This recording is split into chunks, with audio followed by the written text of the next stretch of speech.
6 o'clock, we convened a regular city council meeting, Clearlake City Hall Council Chambers, 14050 Olympic Drive, Clearlake, California, August 19 at 6 p.m. Roll call, please, Madam Clerk. Councilmember Claffey. Here. Councilmember Kramer. Here. Councilmember Overton. Here. Vice Mayor Purdock. Here. And Mayor Sutton. Here. All right, well, pledge of allegiance. Vice Mayor Purdock, would you please? I will be honored. I pledge allegiance to the flag of the United States of America and to the republic for which it stands, one nation, under God, indivisible, with liberty and justice for all. Please, by standing, I would like to kind of have a moment of silence to think about the survivors of the cache fire that happened yesterday and last night.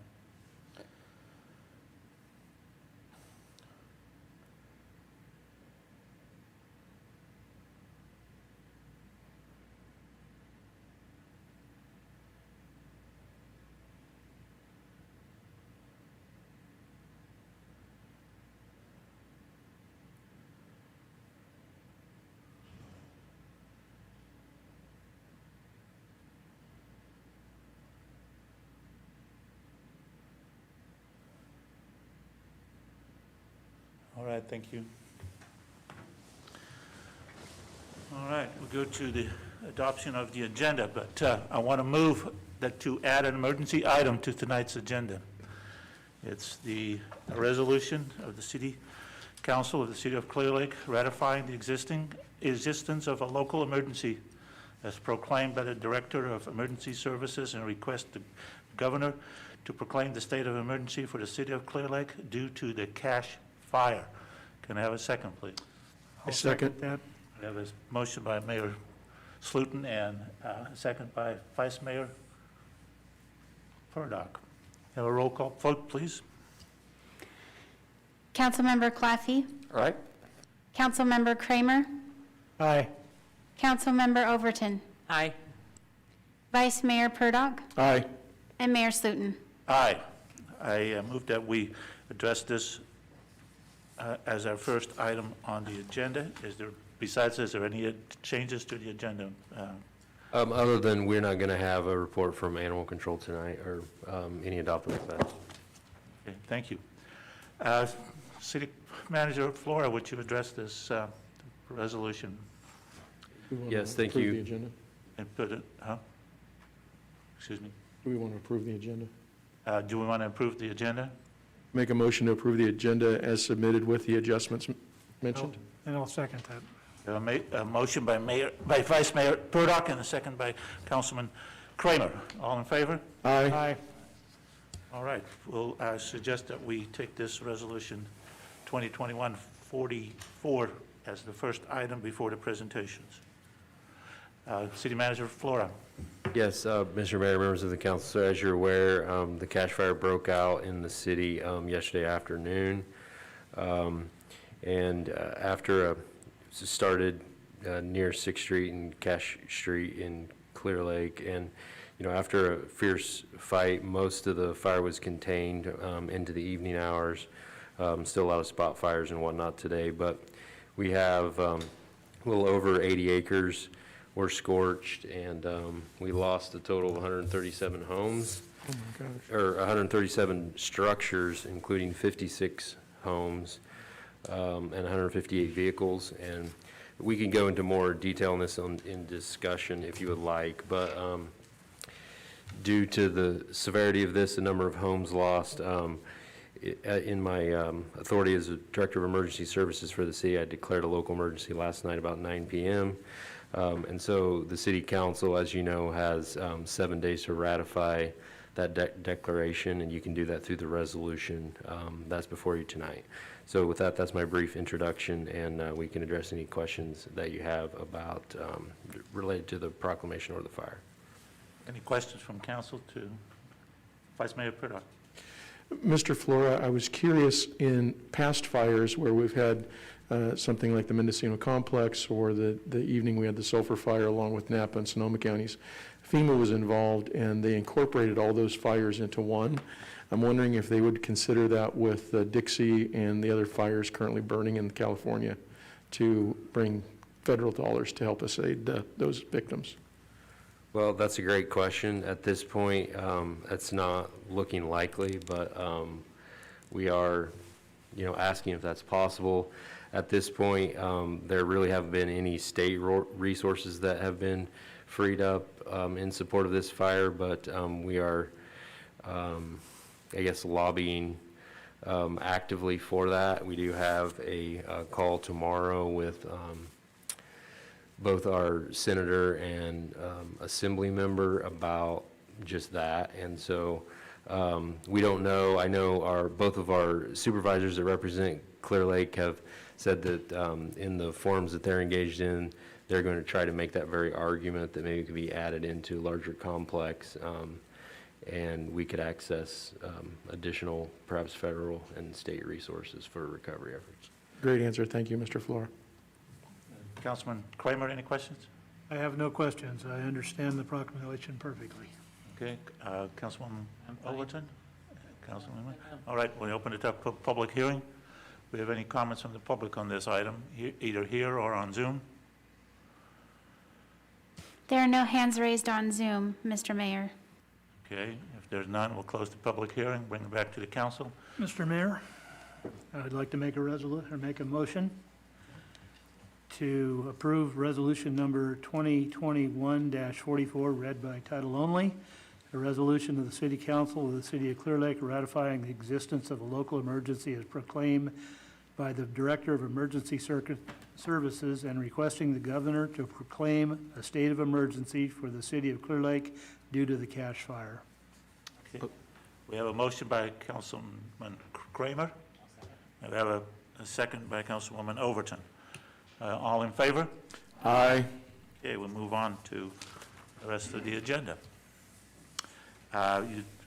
We don't have the presentation of August adoptable dogs, and we'll go to number 2 of presentations, was the proclamation declaring August 31st, 2021 as International Overdose Awareness Day. Let me read the proclamation. Whereas International Overdose Awareness Day is recognized globally on August 31st to raise awareness about the risk of overdosing, honor the individuals whose lives have been lost from overdosing, and the knowledge, the grief felt by families, friends, and communities. And whereas International Overdose Awareness Day aims to publicly challenge the stigma associated with substance use disorder and overdosing. And whereas in 2019, over 6,000 Californians died from a drug overdose according to the Center for Disease Control and Prevention. And whereas every person deserves our best effort to prevent injury and death from overdose. And it is imperative to support overdose prevention policies and projects to help make sure everyone understands overdose is a social issue which impacts the victim, families, friends, and communities. The Clearlake City Council and Lake County Behavioral Health Services and Lake County Health Services urge all residents, parents, public and private organizations, hospitals, schools, and colleges in Lake County to support efforts that will increase community awareness, understanding, and action to address drug overdose. Now, therefore, the Clearlake City Council, joined with the Lake County Behavioral Health Services and Lake County Health Services Department, and do hereby proclaim Tuesday, August 31st, 2021, as International Overdose Awareness Day. Signed by me this date, August 19, 2021. I believe there's one person on Zoom that wished to acknowledge this, and we could send this proclamation to. Is that correct, Madam Clerk? Yes, Kim Tangerman with Lake County Public Health is on the Zoom, and they've asked for us to have a presentation, a recording, but I'll let Ms. Tangerman speak. I thank you so much for acknowledging this this day of August 31st. We have a video for you guys to watch. If you guys were able to play that. Sure, give me 1 second. Thank you.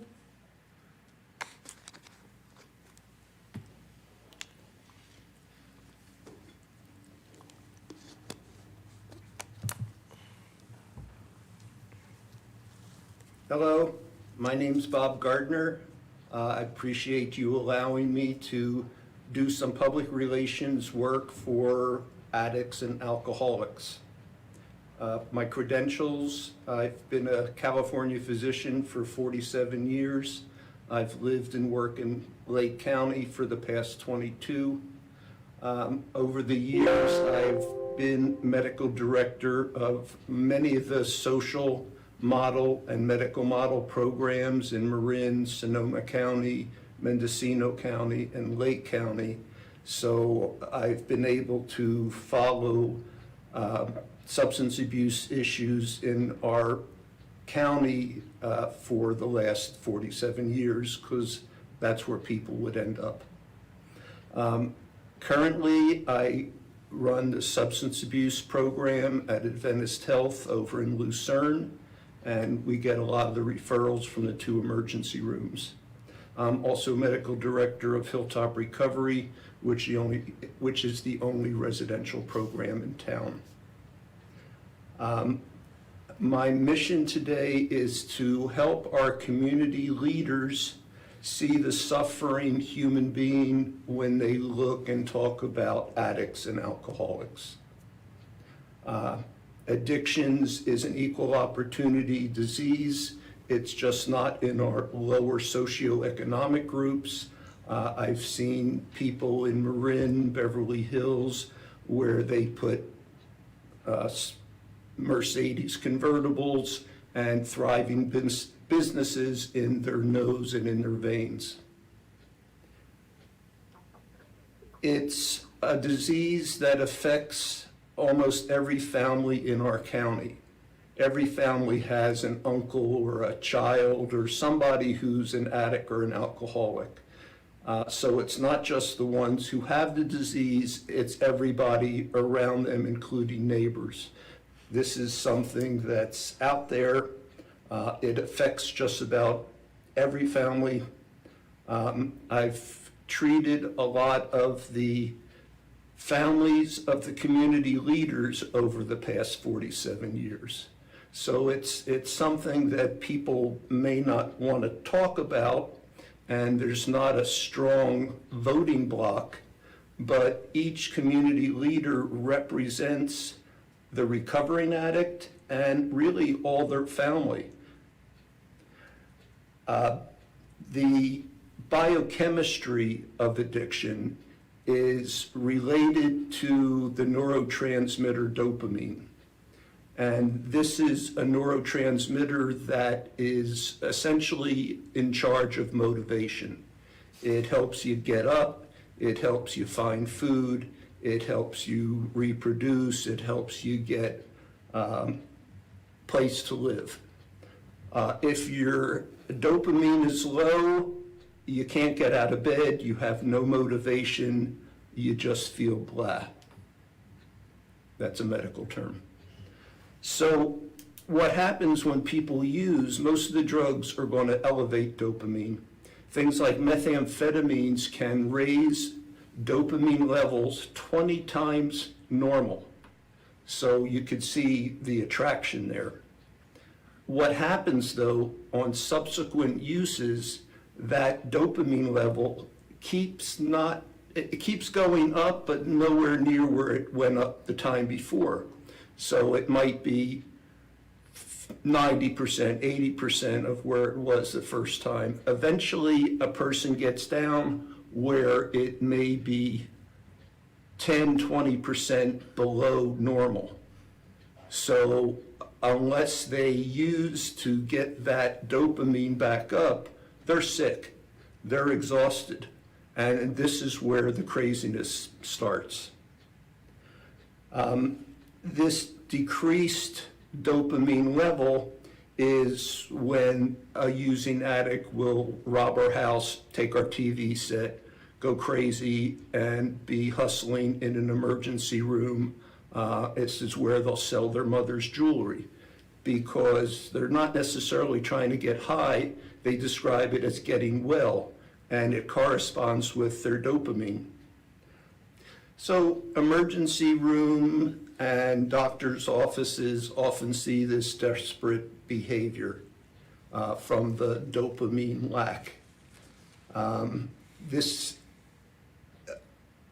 lack makes people feel there's no way out, and this is why some of the craziness happens. But I think it's important to realize they're biochemically sick and they deserve help. Each addict you see is somebody's kid. It could be somebody's parent, brother, sibling, neighbor. You know, think it through. It could be us. It could be, it's a disease that affects all varieties of people.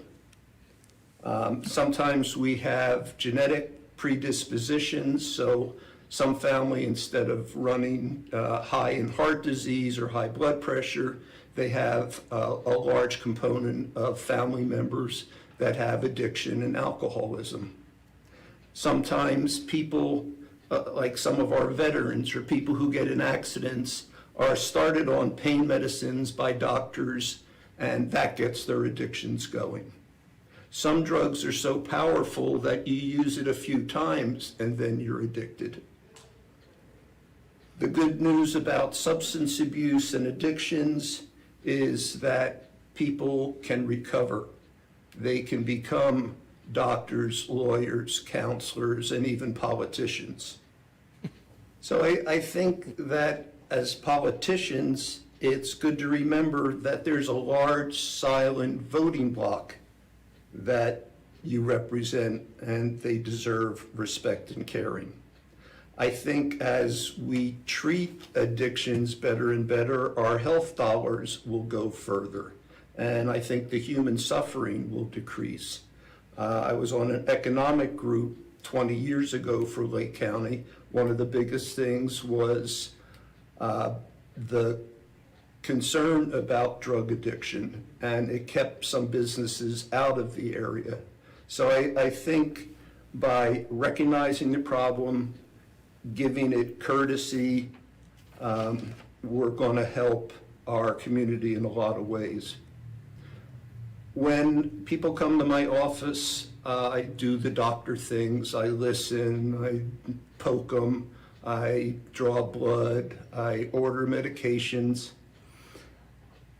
But I think the most important thing I do is let these people know that I see them as a person, that I respect and care about them, and they can keep coming back until they're better, that there's hope, and that we are concerned about them. For those who have drifted off, these are the closing statements.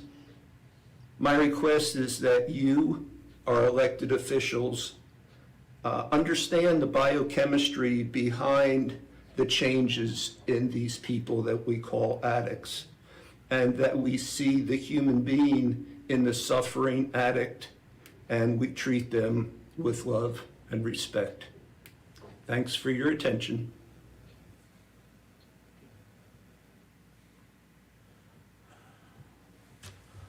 Thank you, Kim. Powerful presentation. Thank you. If it's okay,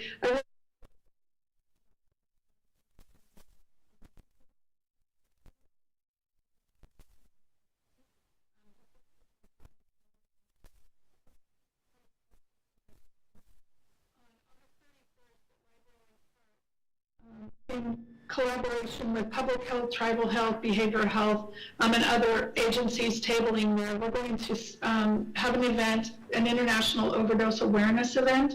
We're going to be seeking this to reduce stigma around substance use, prepare community members in case of emergency with the Narcan training and then also kits, and we'll be honoring the lives of the loved ones who have passed due to overdose. So I encourage everyone to come out. I'd like to give a shout out to the SafeRx crew who diligently have gotten the Narcan training and the Narcan kits out there. And I also want to sing praises to the Leave It Behind program. I think it's working wonders. So I appreciate you all and thank you. You're welcome. Thank you very much for your presentation. All right, we'll go to item public comment. This is the time for any member of the public to address the City Council on any matter not on the agenda, that is with the subject jurisdiction of the city. The Brown Act, with limited exceptions, does not allow the council or staff to discuss issues brought forth under public comment. The council cannot take action on non-agenda items. Concerns may be referred to staff or placed on the next available agenda. Please note that comments from the public will also be taken on each agenda item, and comments shall be limited to 3 minutes per person.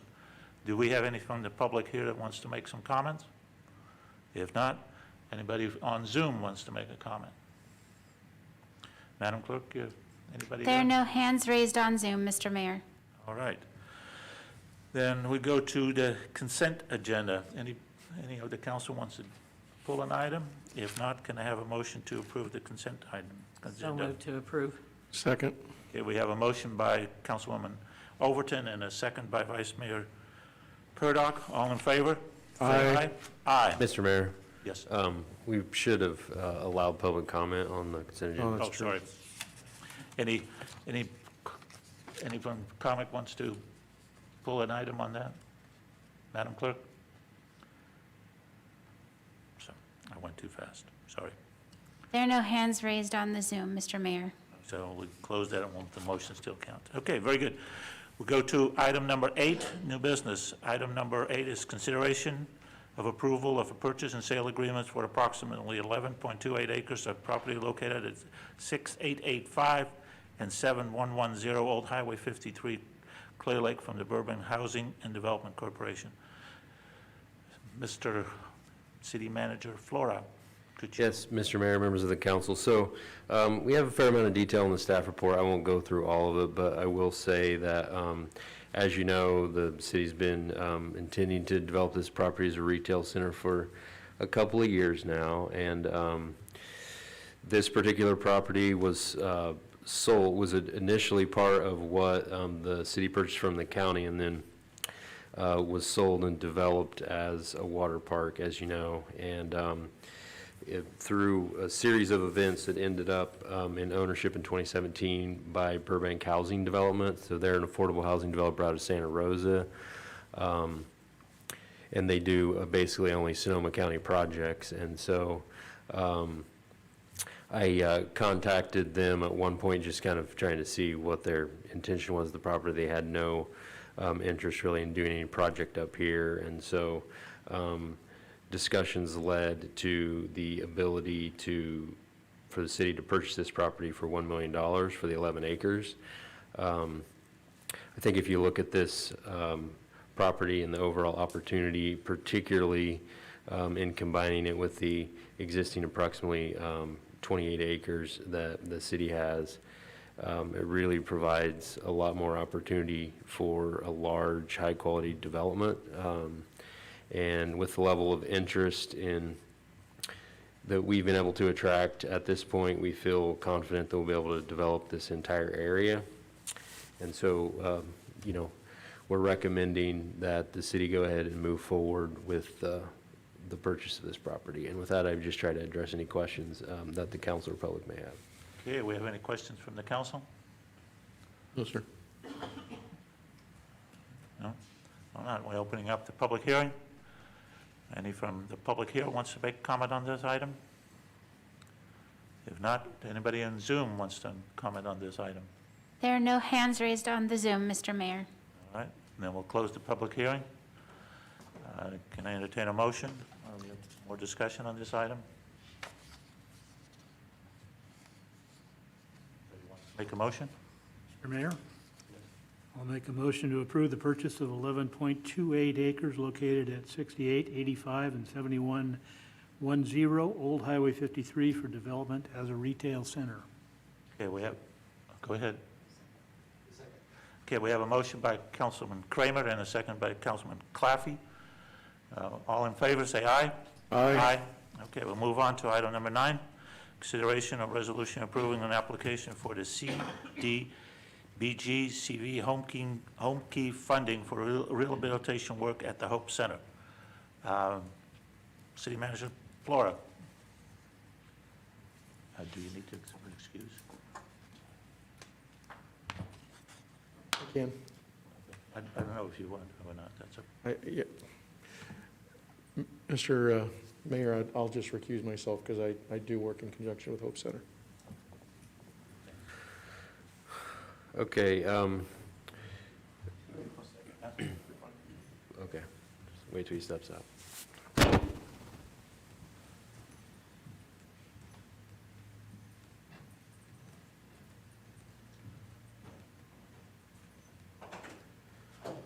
So, Mr. Mayor and council members, as you're aware, the Hope Center here in Clearlake, which was established in the last year, opened at the end of last year, has been a key to providing services to the homeless community, both in the city and in larger Lake County.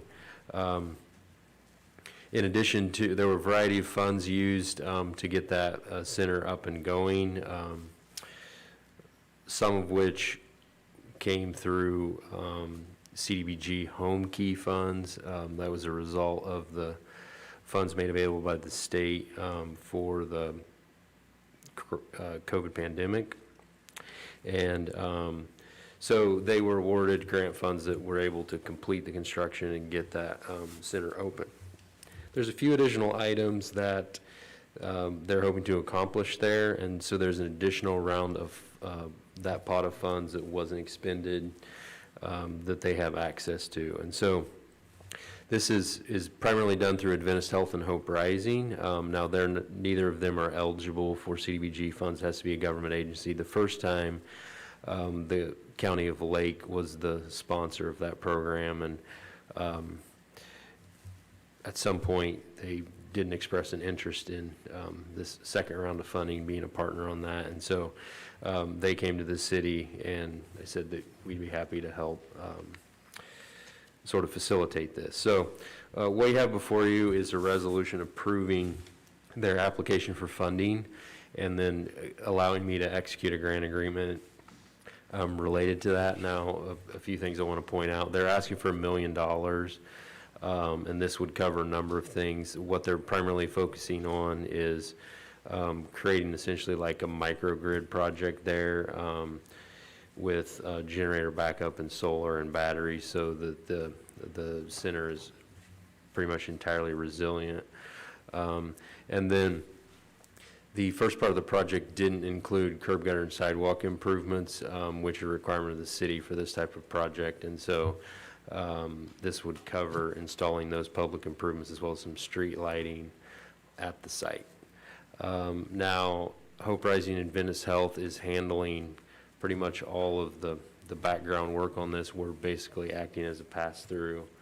That was one thing that I shared with them is, as you know, we have quite a lot of CDBG grants that we're working through right now, and we just don't really have the staff capacity to handle this one. So anyway, with that, that's kind of the overview, and the application is due by the end of this month, and I'll try to address any questions that the council has about this. okay, we have any questions from the council? Councilwoman Overton. Just one. So are they going to be handling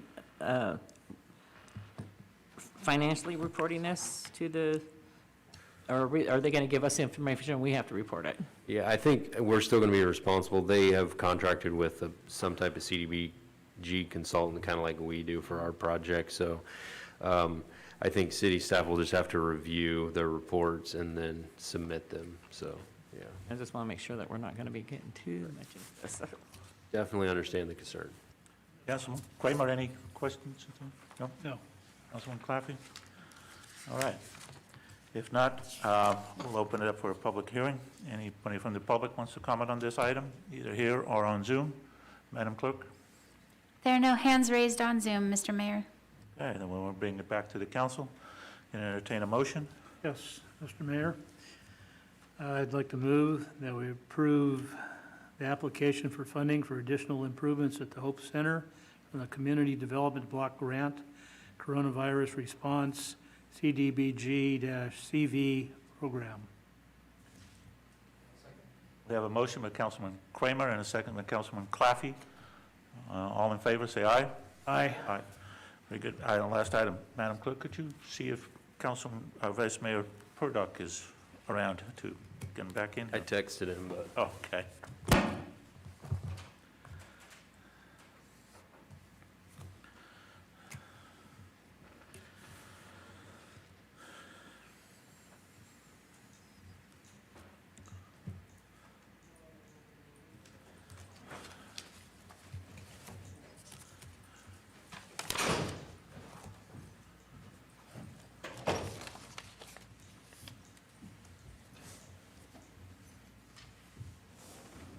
Okay, we'll go to item number 10 on the agenda. I believe that's an item for our city clerk, Melissa Swanson. Melissa, please.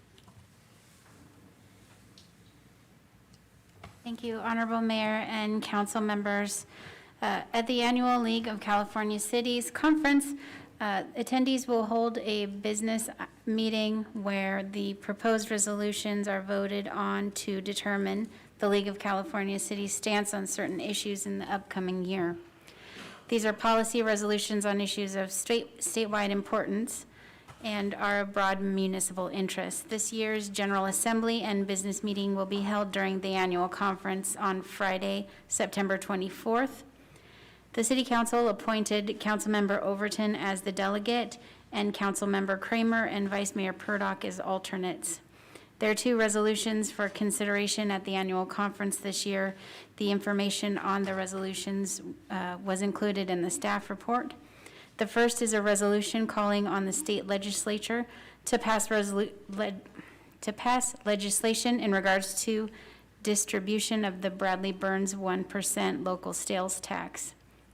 The second is a resolution calling on the governor and legislature to provide funding for the California Public Utilities Commission to inspect railroad lines for illegal dumping and homeless encampments along railroad right-of-ways.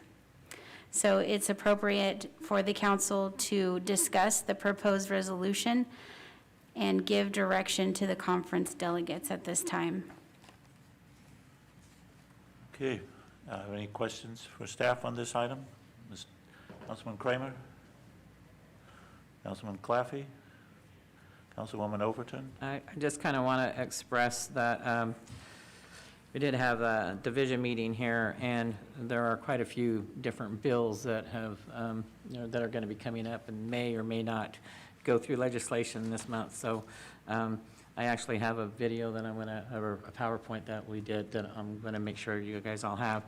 One of this here is like, because the state was trying to like take basically our 1 cent sales tax, and our, so they're fighting a lot of different taxes on the online stuff too. So there's these taxes that they're trying to basically take away from the city is what they're trying to do, and not, and they want to be the head person, and then we're not going to get any money. So so watch for a lot of these different bills to be coming up. But so these things are, everything we talked about right now, a lot of them they're opposing right now because they need amendments and stuff. So so that's, just wanted to kind of give you a breakdown of some of the things we did talk about at the division meeting, so. Mr. Mayor, if I could just follow up on that one particular issue, just to provide a little bit of information to the council. I mean, the sales tax issue is one that's really important, I think. I mean, at this point, online transactions actually is the largest sector of our sales tax receipts. A lot of folks think that we don't receive any sales tax from online transactions, but because of some court decisions and a variety of changes, it's actually the largest chunk that we get.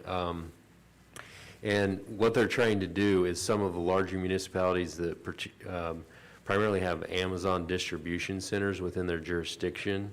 They're trying to change the way sales tax is calculated based on point of delivery to where it leaves the distribution center, which would take a ton of sales tax from small jurisdictions like us.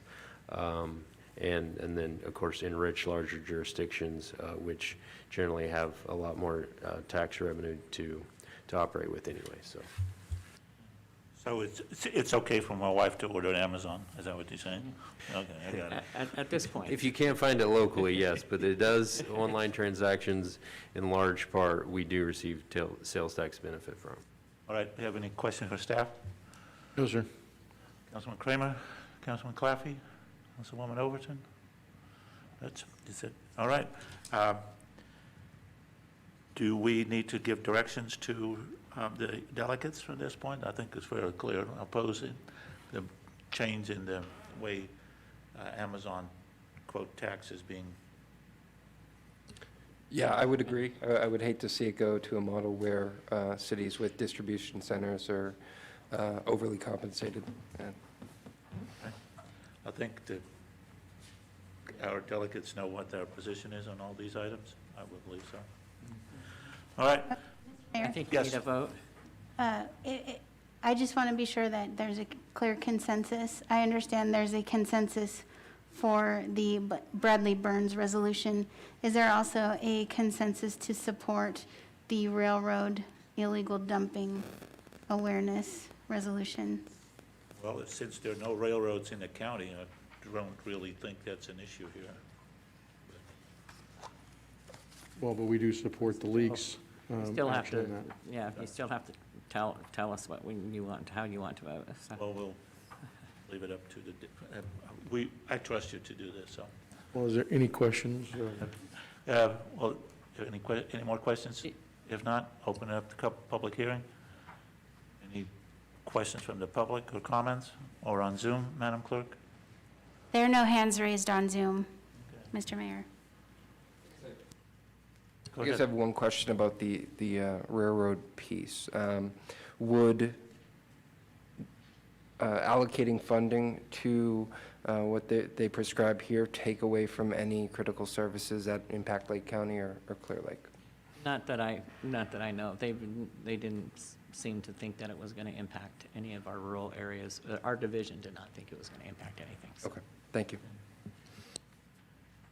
So I believe our delegates have got the direction from the council. Support. Okay, very good. We'll go to city manager report. Yeah, thank you, Mr. Mayor. So, really, a few things I wanted to report to the council, all related to the cash fire. So, I mean, we've said this a few times in some press briefings, but I think it's important to reiterate, you know, our thanks to a variety of agencies that helped in the response and are continuing to assist the city with recovery efforts that, of course, will be ongoing for some time. Of course, Lake County Fire and Chief Cepeda, CAL FIRE, Chief Duncan and Wink, and Clearlake PD and Public Works both, you know, were very involved in the initial response and continue to be. Some of our officers, including the chief, were in some harrowing circumstances early part of the fire, and just glad that everyone is safe. We had one vehicle that was temporarily disabled, but will be back on the attack soon. So, of course, Lake County Sheriff's Office and Sheriff Martin, North Shore Chief Ciancio, almost all of our supervisors I've at least seen personally, either at the shelter or on the incident. Of course, Supervisor Sabatier, Simon, and Supervisor Paiska was at the incident last night, and I saw Supervisor Scott at the shelter first thing this morning, so appreciate all of their support. Environmental Health, Denise Pomeroy and Craig Weatherby jumping on and getting involved in helping us this morning. And of course, Social Services, Crystal Marketan and Tammy Wielinski and the Red Cross with their ongoing sheltering support.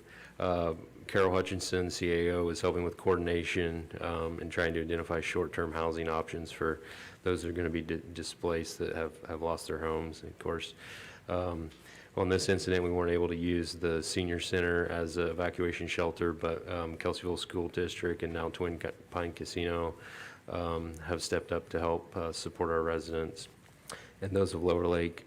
Other community agencies, of course, LARCA has already stepped up and reactivated the Fire Relief Fund and will be taking donations to help in the recovery efforts.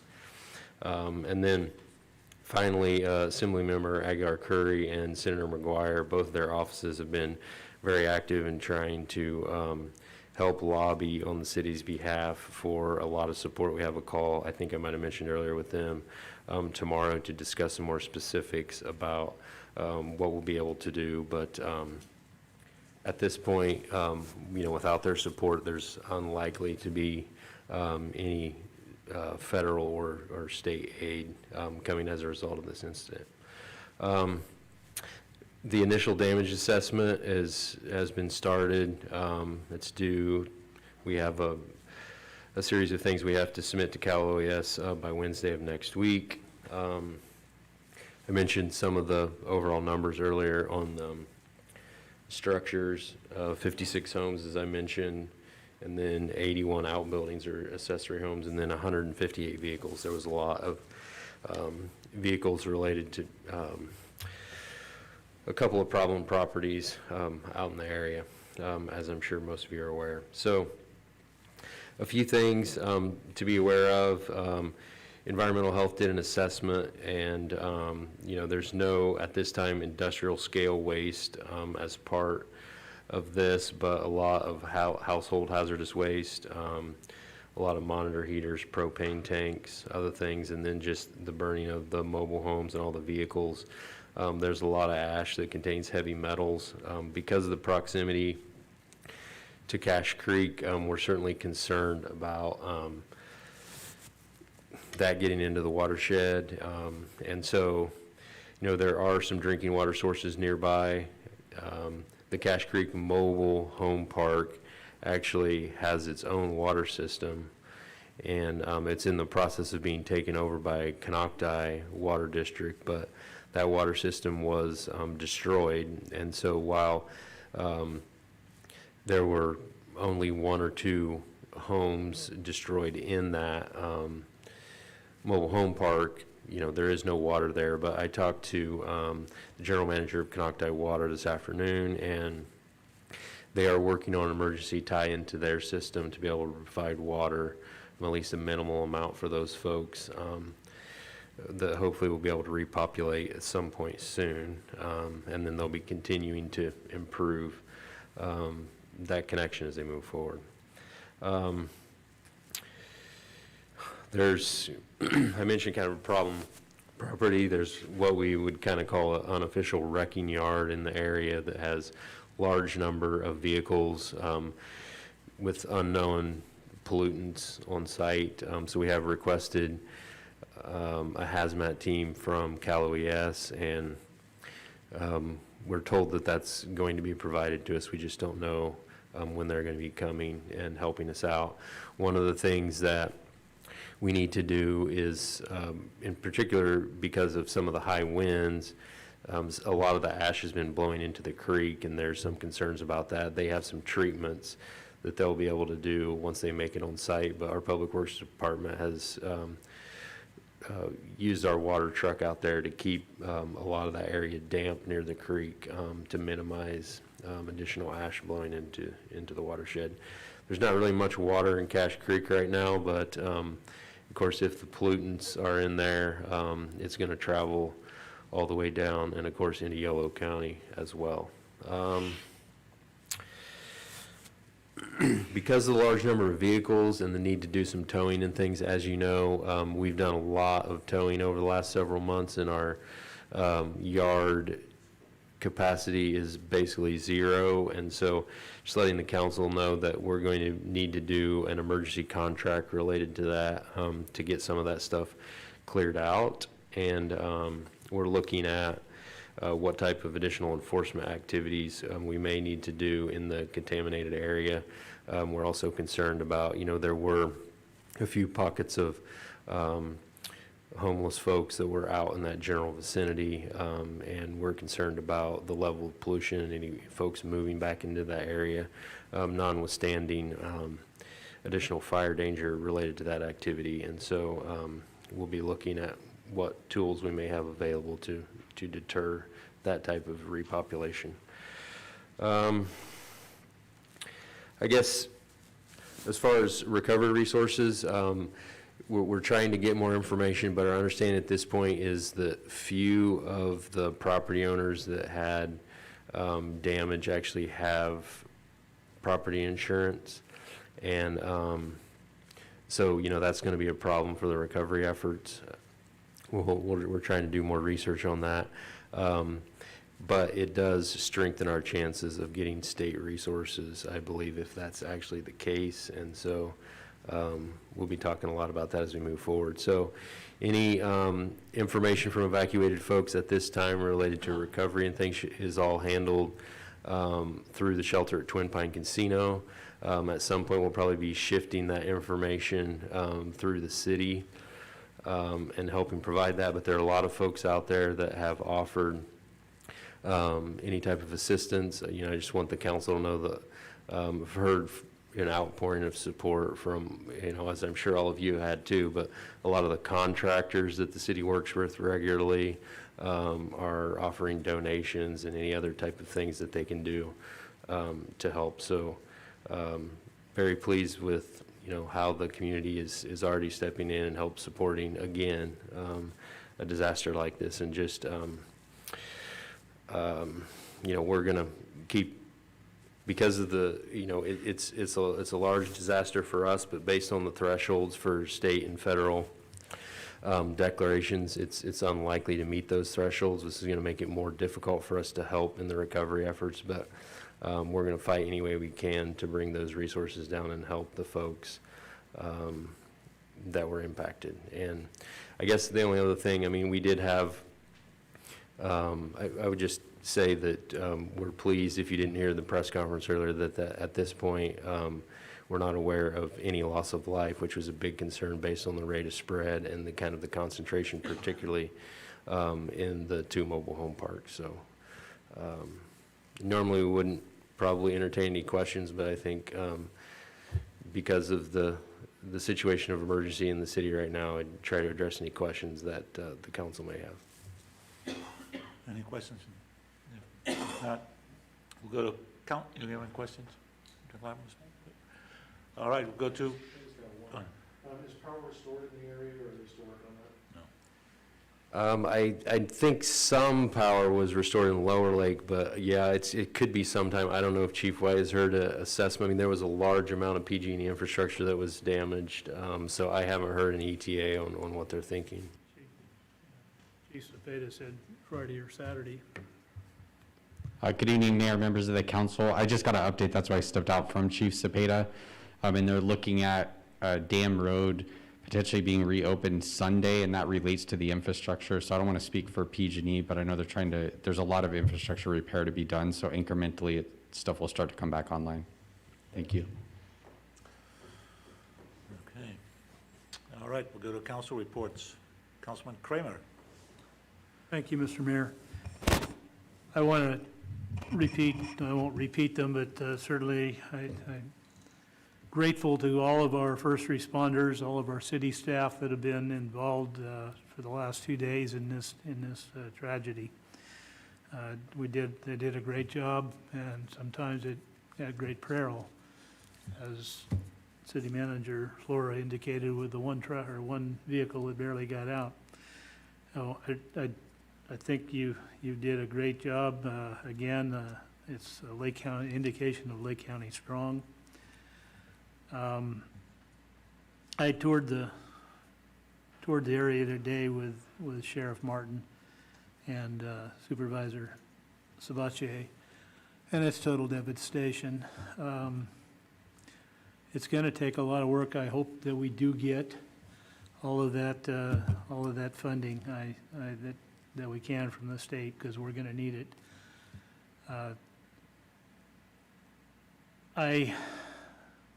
While I was with Sheriff Martin, I brought up the topic of the emergency evacuation shelter. Over the last 4 years, the community has come together. Many folks in the community have put up money themselves or put up labor. We've had several organizations that have provided funds and grants. One particular gentleman, Dave Rogers, has spent months working on the electrical system. More recently, Chief White has installed a communication system and brought us and made it basically a first-class. I'm talking about an emergency evacuation shelter at the community center. Have made it a first-class emergency evacuation shelter. I asked, for that reason, I have advocated and I believe that when we have emergencies in and around our city, folks like these that are absolutely stressed, more stressed than they've ever been in their lives, should be, they don't want to go to Kelseyville, they don't want to go to Twin Pines, they want to stay near where their homes maybe are or were. So I've advocated to get this emergency shelter opened. It's ready. It's a first-class shelter. It's the best in Lake County, in my opinion. I mentioned that to Sheriff Martin today, and he told me that the reason that he was told that we were going to go to Kelseyville was that this shelter was only approved under COVID protocol for 13 people. I personally believe that's ludicrous. I've talked with Councilmember Overton in that regard, and I won't put words in your mouth, but I think you agree with that assessment that this shelter holds a lot more than that. We've had 1,600 people were evacuated. 35 showed up last night at the shelter. I know we had some varying numbers from the lady who was here at the press conference, but I was told there was only 12 people remaining there this morning before they moved them to Middletown. This shelter would hold all of those folks very comfortably, and we need to be advocating to the county, whoever we have to talk to get them to recognize our shelter and let us start using it. That's kind of my take on that particular thing. I had some other things, but they're not as important as that was, so that's all I have. Oh, I do have it. LARCA, that's as important. As Mayor Slotin stated in our press conference and City Manager Flora just talked about, LARCA is open. I'm in the process of updating the website, but it's accepting donations. I've gotten a couple today already. I've got some pledges for other donations, and we're going to need them. So LARCA, LARCA, 5130.org is the website address, and I would encourage, if people come to you and ask where can we give money, I would encourage you to recommend LARCA. 100% of what comes into LARCA, emergency relief funds, goes out. We don't pay bills with it. We don't have any paid staff. We're all volunteers. So that the money it's coming from the community, it'll stay in the community. Now that's all I have. Okay, Councilman Claffey, anything to report on? No, nothing to report. I just want to, again, thank everyone in the city and in the county who stepped up really big yesterday to help us out. It's going to be a long road forward, but I think we're all looking forward to fighting together. So thank you all. Okay, is Councilwoman Overton, any comments? I have a couple, but I have a question. Is there a way that we can get what the protocol is for COVID-19 for the shelter? And maybe get that to me so I can look to see what we can actually do? Well, okay, I mean, yeah, if you want me to address, I mean, I can get that information from either, I'm not sure who makes the determination on that part of it, whether it's Red Cross or if it's social services. But just so the council knows, I mean, the decision on where to open a shelter, so the care and shelter team is ran by Carol Marketan of Social Services. So she usually coordinates with me when, there's an event in the city, and, there's a determination made on number of expected evacuees. And because, there isn't the staffing available to operate 2 centers normally. That's right. And so that's why a decision has to be made. And, it's unfortunate sometimes to have to use something that's further away. But being prepared for the size of anticipated response is something that, we're trying to plan for. But I do want the council to know that it's not something that the county does in a vacuum. They coordinate closely with us in trying to make a determination on what is ultimately going to work best. I agree with Councilmember Kramer that the community center is set up probably better than any place else around. But, unfortunately, there are some restrictions on the size sometimes, so. I think the main misconception, because this was not when Councilmember Kramer came and said that 13, that was not the first time back when we were working on this and kind of trying to do all this stuff with the thing, that came up before, and I said that's just not true. So somewhere along the line, that 13 came into effect, and I think we need to figure out exactly what the space is so that we can give them the correct information, I think is what I'd like to make sure that they have, instead of always saying 13, because there's no way. We can definitely hold more than 13, even with whatever protocol they have in. So I think we just need to figure out what their protocol is and actually figure out how many people can and get the right information to them so they actually know, even with the COVID protocol, that we have what space we really do have. I think there's just some misinformation on the space, so I'd like to just make sure that they have that, and it would be good for me to just know it. So, and I also reiterate the thanks for everybody did a wonderful job. I especially want to thank our city because with all the different things that have happened, I think we got the best information, the fastest this particular fire. I really appreciate that information coming to us fast because people tend to ask us questions, and it's nice that we were able to answer them. I really appreciate that. I do think we keep learning every time with the fires. I hate to say that, but you guys did a really awesome job about getting us the information, and I so appreciate that. I was able to give out correct information, and if I wasn't sure, I made the phone call, and thank you for helping me with that, making sure I didn't give anything out incorrectly. I would suggest to people that the monetary donations are the most important right now. I have people ask me, they have furniture and stuff, but these people don't have homes yet. So it's really important that we try to help them. Right now, if you have things that you'd like to donate, please keep them. We don't really have a place for them, but the monetary donations and I do believe LARCA is our best and fastest way to get the money out.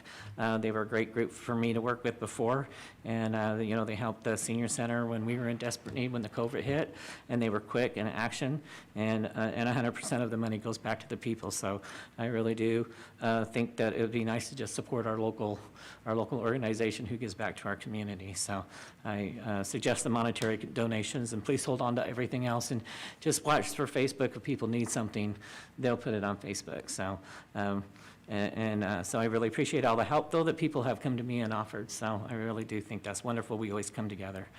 And my last report was, as I said, I didn't get to go to the League of Cities Division meeting. I sat in my car on Zoom or on the phone. So, but there is a lot of different things, you guys. As I said, I'm going to send you guys a video of all the different bills that are kind of being presented. Some may go through this year, so others will be held off till next year. I'm going to say the majority of them, the League of Cities opposes with the way they stand right now. They're looking for some amendments that they may make it to where they will support them. But at the time, right now, I'm going to say probably 95% of them they're opposing, with just one or two that they're going to support. So, but there was a presentation done, and I asked for it to be sent. So I'm going to forward that on to you because they did send it to me. So, but it was very nice, and even though it was on, I kind of missed going and seeing everybody. But I really hope our conference is not that way. But I have a feeling it probably will be. So, so look forward to that. Me emailing you tomorrow on that stuff. So, and that's Thank it. you, Councilwoman Overton. Vice Mayor Purdock. Last week, I attended the Lake Transit and Area Planning Commission Not much to report there. So we also had our AVA meeting yesterday, just as the fire was breaking. Our chair, Moke Simon, stepped away so he could respond down here to be a part of that with Supervisor Sabatier and the other members of the AVA group. We were able to get through the agenda. All I can report on that is we are looking for possible funding in November for vehicle abatement, but we don't know what those numbers are, and we had to table the audit. So that'll also be heard in our next AVA meeting, I believe, which is also in November. Again, I just want to echo my respect and gratitude for city staff and the members of the county that came and assisted yesterday in the fire. We were scrambling to try to relocate and evacuate facilities in Lower Lake, and those we had housed there.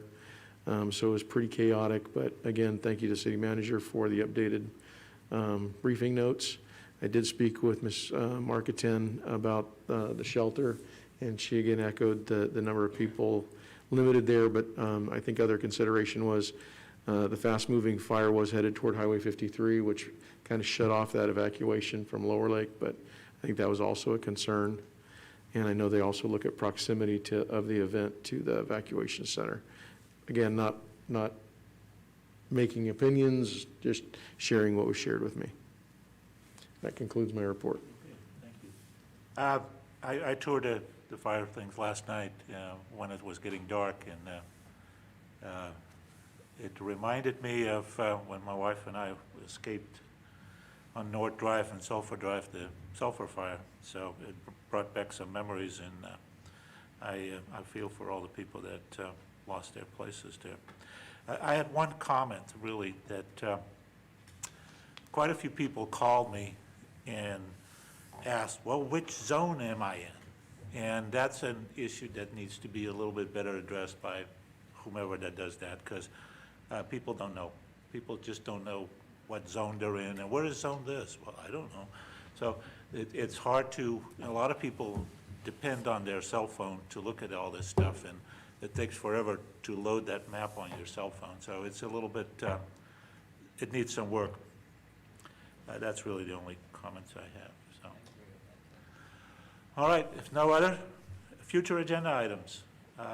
City Manager Flora, you have anything coming up that not?